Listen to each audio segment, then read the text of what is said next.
Good morning, dear students. We are going to see the development of tongue today, a part of embryology. So, if you remember, we have studied about the pharyngeal apparatus, right? So, we have seen how many pharyngeal arches developing. We have seen 6 pharyngeal arches developing, but the 5th one disappears, right? So, first, second, third, fourth, and 6th pharyngeal arch. So at the level of first pharyngeal arch, you will see the formation of 2 lateral lingual swellings. Okay. Then at the level of third and fourth arch, you will see the formation of hypobronchial eminence. Okay. The second pharyngeal arch is not actually taking part in the formation of tongue. So the lingual swellings will start growing to form the anterior 2/3 of the tongue. And this is completely the hypobronchial eminence, where we have the cranial part and caudal part. The cranial part of the hypobronchial eminence will be forming the posterior 1/3 of the tongue. If you remember, we have the lingual tonsil over here. The junction of anterior 2/3 and posterior 1/3, we have the sulcus terminalis. So anterior 2/3 is developed from the first pharyngeal arch, that is the fusion of the 2 lingual swellings, and the posterior 1/3 is from the cranial part of the hypobronchial eminence, and the posterior most part of the tongue is formed from the caudal part of the hypobronchial eminence, which is also called as the epiglottal swelling. Okay, so the differentiation of these lingual swellings, and you will see the hypobronchial eminence and the tuberculum impar, they all enlarge to form the tongue. Okay, lingual swellings followed by the tuberculum impar. Okay, the mucous membrane develops from the floor of the pharynx, and all the arches contribute to this, which is reflected by its nerve supply. The muscles of the tongue develop from occipital myotomes and migrate to the mucous membrane. Beginning as midline swelling from the first arch, you have seen the formation of tuberculum impar. On either side of this, 2 more swellings appear, that is the lateral lingual swellings. These are the occipital myotomes, which are actually migrating to form the muscles of the tongue. Okay, occipital myotomes. So basically, first you will see the formation of tuberculum impar. On either side, we will see the formation of lateral lingual swellings. Second arch thickens to form a thickening in the midline called as copula of his. Third and fourth arches, which are shown here in yellow color and in the green color, third and fourth arches form another swelling called as hypobronchial eminence. So between the tuberculum impar and copula is a depression which is going to form the foramen cecum. The fusion of various lingual swellings fuse with each other and bury the tuberculum impar, giving rise to anterior 2/3 of the tongue. The hypobronchial eminence overgrows and buries copula, thus forming the posterior 1/3 of the tongue. That means the third arch is contributing for the formation of the posterior 1/3 of the tongue. The remaining part of the hypobronchial eminence, that is the fourth arch, forms the posterior most part of the tongue. Okay, so this is the tongue anatomy, what we have studied in our previous lecture. So this is the anterior 2/3, which is formed by the fusion of the lingual swellings, and in the posterior 1/3 you will see the cranial part and the caudal part of the hypobronchial eminence. Okay, we know the anterior 2/3 of the tongue is developing from the first arch, hence it is supplied by the nerve of first arch, which is the mandibular nerve. From the mandibular nerve, we have lingual branch, which is supplying the anterior 2/3 of the tongue, which is actually giving the general sensation of taste.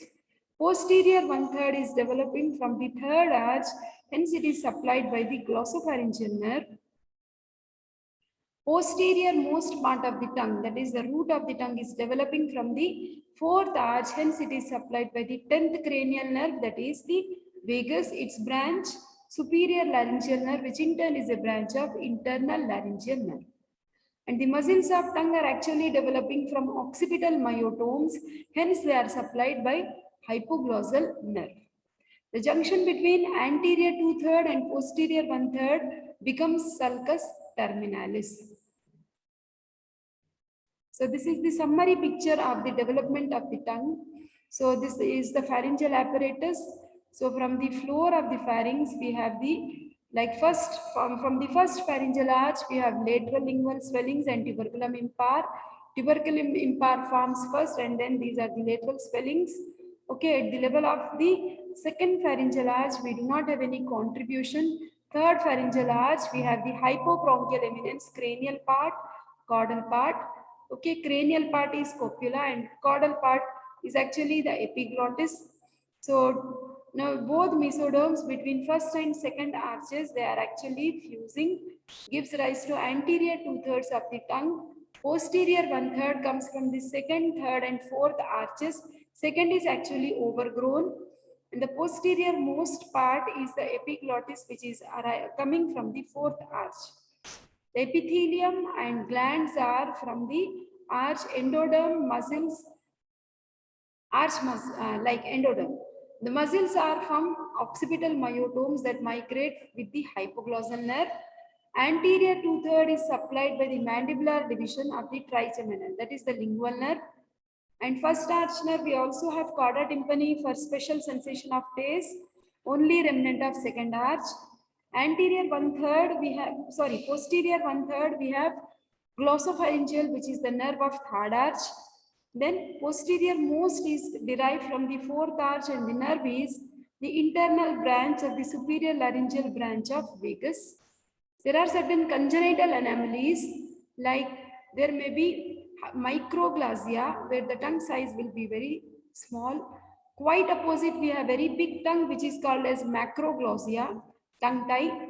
So there may be short frenulum anchoring the tongue to the floor of the mouth. Microglossia and bifid tongue also may be possible, but it is a rare condition. Okay, thank you. Apart from that, I would like to show you few.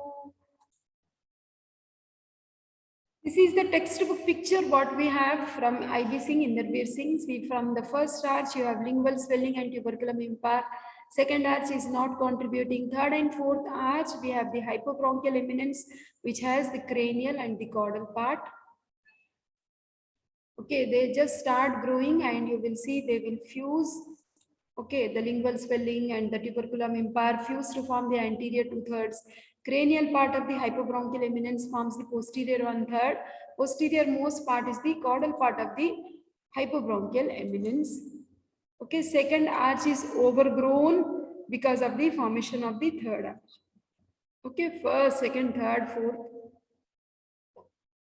Only thing which remains is the cauda tympani, which is the nerve of the second arch, which gives the special sensation of taste. You can see like nerve supply, it is so beautifully explained here.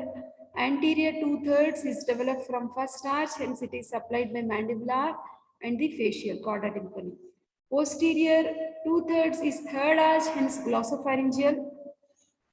Posterior most part is the fourth arch, hence it is supplied by superior laryngeal branch of vagus.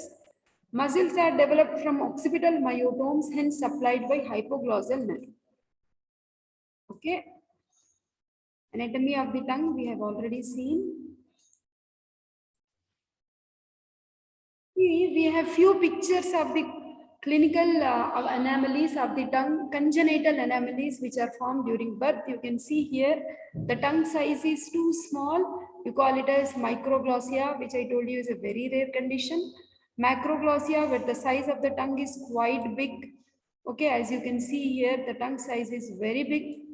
Okay, then of course surgical reduction has to be done in such case. Tongue tie, it's nothing but ankyloglossia. Okay, where you see the frenulum linguae is not properly developed. It can be partial or complete. So this is the frenulum linguae which is not properly developed and it is attached to the floor of the mouth. Okay, then there are certain conditions like you have cleft tongue. Okay, so where you will see a cleft like tongue is seen in two pieces, can be partial or complete. Okay, Then can be a condition called as fissured tongue. Okay, it looks something like this. Okay, so thank you. Tongue is a very important embryology question which comes for 5 marks. Study well. All the best.